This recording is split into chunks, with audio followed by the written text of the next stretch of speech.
Saudi अरब और UAE समेत खलीजी ममालिक में ईद उल अज़हा आज मनाई जा रही है। मस्जिदुल हराम और मस्जिद नबी में नमाज ईद के रूह परवर इज्तिमा। बरतानिया, अमरीका, कनाडा समेत मगरबी ममालिक में आबाद मुसलमान भी आज ईद उल अज़हा मना रहे हैं। नमाज ईद के सुन्नत इब्राहिमी की पैरवी करते हुए कुर्बानी की जाएगी। इमाम काबा ने खुतबा हज पे कहा, ए लोगो, मुसीबतों और फसाद से दूर रहो। कुरान कहता है जो जुल्म करता है उसकी पकड़ होगी। जो मोमिनों को तकलीफ देते हैं कभी फलाह नहीं पा सकते। अल्लाह और इंसाफ की बात करो। दुनिया की जिंदगी आजमाइश है, ये कहीं तुम्हें धोखे में ना डाल दे। डॉक्टर माहिर बिन मोहम्मद ने कहा कि इस बाबरकत मौके पर मुसीबत में घिरे फ़लस्तीनी भाइयों के लिए दुआ करें। दुश्मन अर्ज़ फ़लस्तीन में खूनरेज़ी और फसाद बर्पा करना चाहता है। फ़लस्तीनियों तक ग़िज़ाई इमदाद और दवाइयाँ तक पहुँचने नहीं दे रहा। गुज़श्ता रोज़ हज के रुकन आज़म वक़ूफ़ अरफ़ा की अदायगी के लिए 20 लाख से ज़ायद मुसलमान मैदान अरफ़ात में जमा हुए। मुल्क भर में ईद कुर्बान की तैयारी का फाइनल राउंड। शहर शहर जानवरों की खरीदारी में तेजी। किसी को भारी भरकम बैल तो किसी को खूबसूरत बकरे की तलाश। कराची की मलीन मवेशी मंडी में चांद बैलों की धूम। खरीदारों की दिलचस्पी, लेकिन कीमत सुनकर कानों को हाथ लगा दिए। लाहौर, कोयटा, पेशावर, रावलपिंडी की बड़ी मवेशी मंडियों में रश। खरीदारों का जानवर महंगे होने का शिकवा। भाव ताव के दौरान तकरार और तल कलामी। ओकाड़ा के मवेशी मंडी में व्यापारियों और खरीदारों में झगड़ा। मुक्कोड़ लातों और डंडों का इस्तेमाल।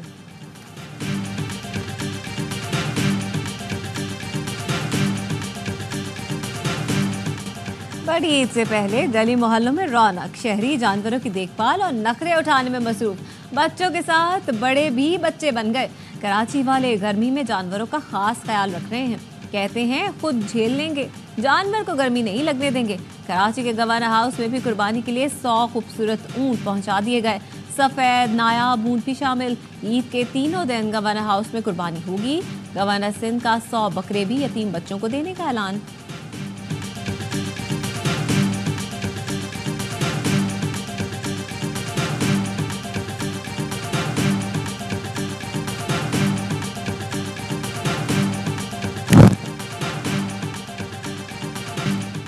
IMF प्रोग्राम आखिरी होगा, वज़ीर आज़म का वादा। कौम से खिताब में कहा, हर टैक्स चोर पाकिस्तान का दुश्मन है। मुस्तकबिल को चुन लिया, अवामी पैसे पर अयाशी नहीं होगी। एक एक ढेला आवाम पर खर्च होगा। जो भी फैसले कर रहे हैं बच्चों का मुस्तकबिल बेहतर बनाने के लिए कर रहे हैं। करप्ट प्रैक्टिसेस और करप्शन का खात्मा करेंगे। आज पाकिस्तान मौशी मुश्किलात से निकल रहा है। महंगाई 38 से 12% पर आ गई। मजीद रिलीफ मिलने की तवक्को है। पाकिस्तान पर बोझ, वजारतें और इदारे ख़त्म करने का ऐलान। करप्शन का गढ़ इदारे और वजारतें 1.5-2 माह में ख़त्म कर देंगे। इस्लाहात का आगाज़ कर दिया है। FBR में नालायक लोगों को एक तरफ कर दिया। बेहतरीन लोग लेकर आए हैं। कर्ज और इमदाद के बजाय तिजारत हमारा जरिया आमदन होगा। नौजवानों को तालीम, हुनर और रोजगार देंगे।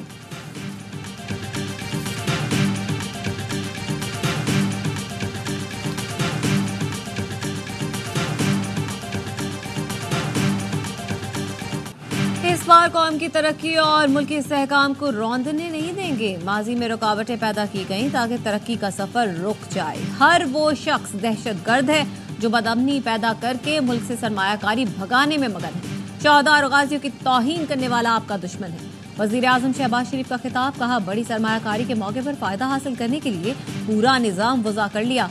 चीन, सऊदी अरब और यूएई का दौरा किया। बड़ी सरमायाकारी आएगी। SIFC के जरिए मुख्तलिफ शोबों में सरमायाकारी आएगी। नताइज चंद माह और सालों में सामने आएंगे। प्राइवेट सेक्टर मुल्क में ज़राअत और दीगर शोबों को आगे लेकर चलेंगे। वो काम करेंगे जिससे हर जगह मेड इन पाकिस्तान की छाप लगेगी। तरक्की के मैदान में अपने हमसायों के पीछे छोड़ देंगे।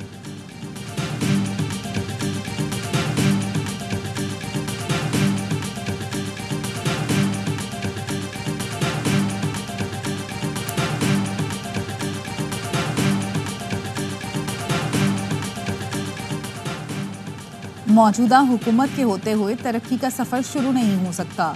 शहबाज शरीफ ने खिताब पर अमल करना है तो पहले खुद मुस्ताफ़ी हो जाएं। PTI रहनुमा तैमूर सलीम झगड़ा का वज़ीर आज़म के खिताब पर रद्द-ए-अमल। कहा, इस हुकूमत के पास आवाम का मैंडेट ही नहीं। शहबाज शरीफ ने प्रोजेक्ट मैनेजर की तरह पंजाब को चलाया, उससे बाहर निकलना होगा। हुकूमत ने तनख्वाहदार तबके को दफनाने की तैयारी कर ली। बजट के बाद उन्हें सूरत हाल का इल्म हो जाएगा। ICC T20 वर्ल्ड कप में कौमी टीम अपना आखिरी मैच आज आयरलैंड के खिलाफ खेलकर वतन वापस आएगी। ऑस्ट्रेलिया ने स्कॉटलैंड को 5 विकेटों से शिकस्त दे दी। इंग्लैंड ने नामीबिया को 41 रन से शिकस्त दी। बारिश के बाद मैच 10 ओवर की इनिंग्स तक महदूद कर दिया गया।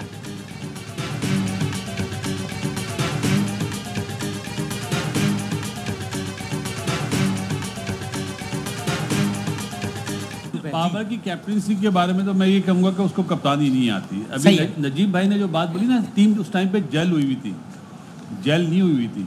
उस टाइम पे भी ग्रुप था, टीमें बड़ी नहीं आ रही जी।